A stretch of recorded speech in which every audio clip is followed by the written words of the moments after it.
কিস্তি নিচ্ছি দাদা আমি কিছু করি না, মারি পিটা আমি কিছু করি না। তোমার বউ আমাকে পটায় পুটায় ঘরে নিয়ে গেল, বলে কি ঘরে কেউ নেই, তারপরে ঘরে ঢুকে দেখি তুমি আসো, তুমি আমাকে হান্দাই দিলা, একদম ঘুষে নাকে দিয়ে একদম প্যান্ট ন্যাংটা করে দিলা। আরেক বাড়ি চলে আসলাম, কিস্তিটা দিন আপনার।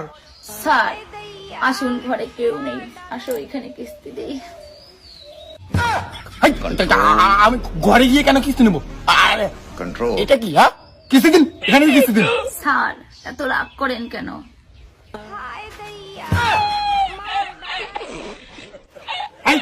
কি দেখাও, বন্ধ করো, কি দেখাও। ভদ্র মতো কিস্তি দিন। আপনি যেরকম স্যার ভাবছেন আমি ওরকম বন্ধ স্যার না, আমি ভালো স্যার, কিস্তি দিন। স্যার কি করে কিস্তি দেবো? কিস্তি দেওয়ার টাকা নেই তো আমার কাছে। তাহলে বন্ধন নিয়েছেন কেন? আমাকে আজকে কিস্তি লাগবে, ওইদিকে বস চাপ দিচ্ছে, আমি আজকে কিস্তি নিয়ে যাবো, কিস্তি দিন। তাহলে ঘরে আসো না, ঘরে কেউ নেই, ওইখানে কিস্তি দেবো এখন। শোনা